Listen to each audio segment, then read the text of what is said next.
What are some of the dumbest positions that you've opened in your portfolio? And what can we learn from that?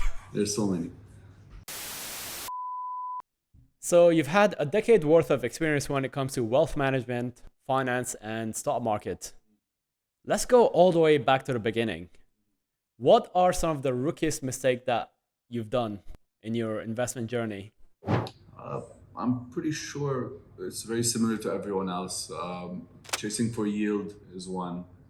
Uh, Taking oversized positions, not knowing how I will react emotionally when I see it going down after. Because if I put $10 on a stock and it goes down, it's different than I put $1,000 in a stock and it goes down. You react differently. Where if it's a huge position and it's bigger than I'm comfortable with, when stocks go down, you're supposed to at least hold most of the time so it recovers. But when the position's big enough, you just get scared and sell at the bottom. So that was an issue for me. I tried to avoid as much as I can because I was reading a lot of books. So I was always very risk averse, and I would always read about how other people were making mistakes, and I'll try to avoid it as much as I can. Is there any hypothesis that you firmly believed in that you no longer believe in?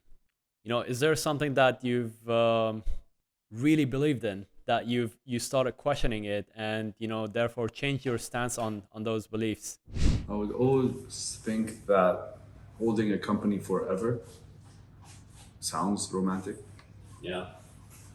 Now I think that don't fall in love with any company because it will cloud your judgment in terms of whether it's doing well or not. You will ignore certain red flags because you love it so much, but that's exactly why you shouldn't fall in love with any company, is because those red flags will lead to earnings coming down, to future growth coming down, and then by the time you see it in the numbers, it's already too late. The stock price has reacted. So I wouldn't say I'm comfortable holding any company and not at least doing an annual checkup on them to see how they're performing. I would never want to hold any company forever unless they're performing forever. What are some of the dumbest positions that you've opened in your portfolio? And what can we learn from that? There's so many. I've done one called China Biotics, and they got delisted, so I lost all of it. Wow. Hopefully not a It big was position. not that big, but enough to piss you off.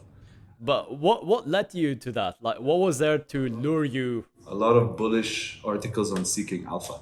Oh. This is my amateur days, but yeah, I didn't have any of my own research. It's just because the article sounded so convincing that I just went ahead and bought it. And yeah, this is why you don't buy stuff you don't know, because it got delisted later and you just lose everything. Would you say that's a common thing to worry about when it comes to stocks from China?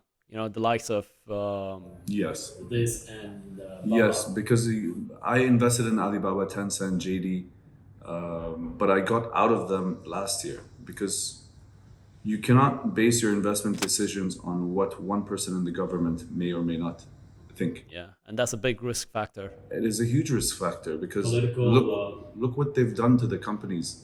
They were growing very nicely, they were doing very well, but if you look at them now, it's just like they're broken pieces that cannot get back together to become the company that they were before. It's like the government didn't want so much power in the tech industry to go to certain shareholders, whether it's Jack Ma or whoever. But you cannot invest in a company or a country where you just wake up one day and there's no law. And the CEO Jack Ma, for example, he has to be outcasted from the company that he created, which is one of the best companies in the world, not only in China.